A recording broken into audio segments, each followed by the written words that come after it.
Hey guys, this is the lesson 0 logistics lesson. There's a few things that I noticed with the last unit that I wanted to talk about and go over so that things are easier for me to grade, but also just more clear with how I'm going to do things. So the first very easy thing is when you submit either worksheets or papers. So something that I guess I didn't realize was that when you guys submitted it, it doesn't actually attach your name to it. So something that I want you guys to start doing is a naming convention, and that's very simple. So this is just a random worksheet I have for my freshmen. So when I do save as, usually I want you to save it as a PDF. So I'm just going to go to my desktop. All right, so usually we do PDF. And then for your naming convention, what I'm going to want you to do is just do your first letter of your first name. So mine is Ian, so I, and then do a McNair,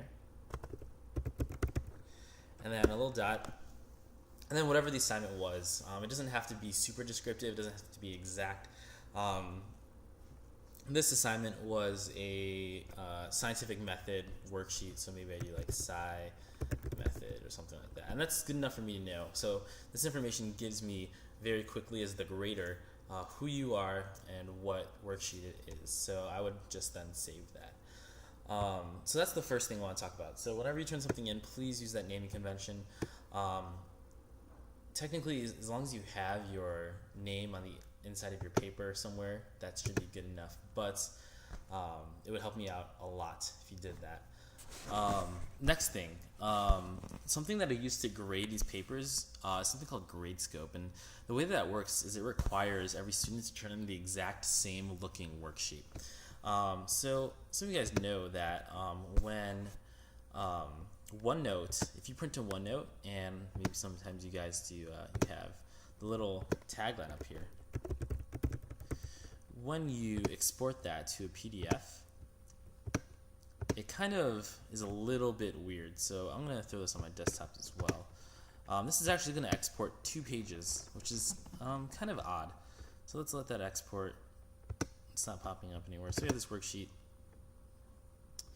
And right now it has this page and then that page. And so that's actually really annoying for me to grade.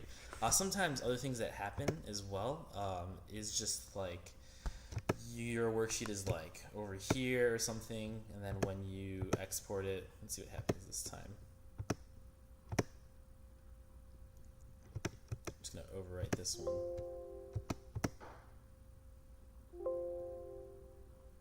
Oh, close it. Let's try that one more time.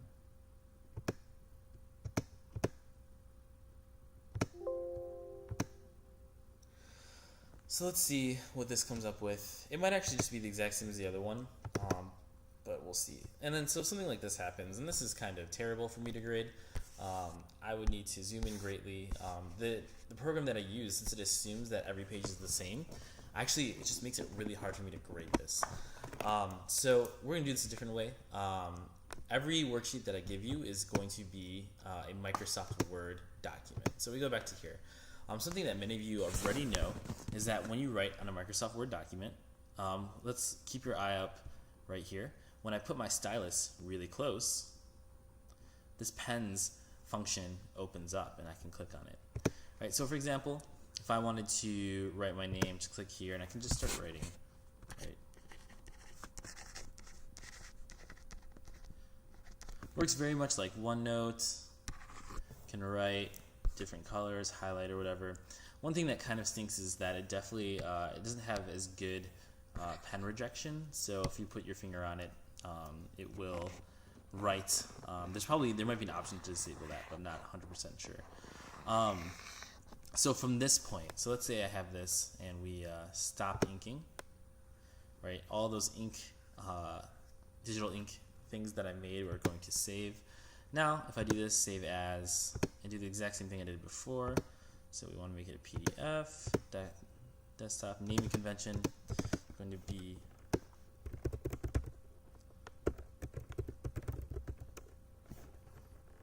I'm going to save that. This one actually, and then so when we look here, right, it has everything. It doesn't look weird at all. All your worksheets should end up looking the same. So please do not use OneNote to digitally ink anything, because it just completely messes with the formatting of the page, and that makes it really, really hard for me to grade. And I want to be able to get these grades out to you as soon as possible. There's one last thing I want to talk about. So on the exam, and just here and there, something that I was noticing is that in a couple places where I gave you the chance to give a short answer, some of you actually took advantage of that in kind of like a way I didn't expect. So let's pretend you guys know this one. Obviously, for the short answers, you can write, like for these, you write your name, whatever. So let's look at this one really quickly. This question is definitely a long answer question. I give you space for you to write. However, for some questions that I was giving you, they were math problems. So I was giving you things like, if 3 myrtles equals 5, if you guys remember the alien problem from the exam. And sometimes you guys are giving me answers instead of giving me, like, for example, like 8,225 I forgot aeons, right? Sometimes some of you guys would give me some like ranges. So I had one person do this, right? That's not going to be able to get graded well. Something that I actually had to do was go through some of your answers and edit them if they were correct, so that the grade book function that I use would actually grade it correctly. Whenever you answer a short answer question that is kind of like a math problem, please just put the exact number that you got. So let's say you got like 956. And if you want to, you can put the unit as well. So if you get like 956 meters, that would be okay. So a lot of the answers, if they're not exact, I'm going to give you a range that you can get the correct answer from. So for example, if I was doing like 10%, 10% of this is like 95. So anything that would be correct for this one might be like 900 to like 1,000, or probably a little bit bigger range than that. Sometimes I'll give ranges that are smaller, just depending on the type of problem. One problem that I remember as well was, we can just use this area right here, just add a new page, is the slope equation problem. So I'm going to send out a solution guide anyways for the exam you guys just took, but a lot of you guys had the answer of 5 for the slope. So after using, right, y equals, oops, wrong one actually, y2 minus y1 over x2 minus x1. The real slope, as computed by the computer, was something around like 6.8 or something like that. And what I did is I gave a tolerance of plus or minus 10%.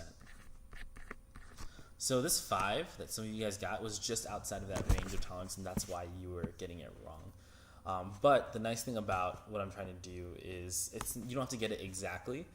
You can get pretty close and still get the right answer.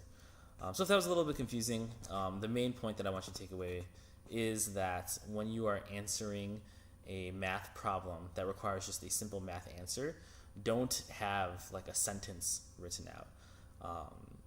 I want you to have just the answer, just the units, and that's it. So other than that, please feel free to, whenever you are confused, use the discussion board, email me, talk to other students in the class, that's all fine.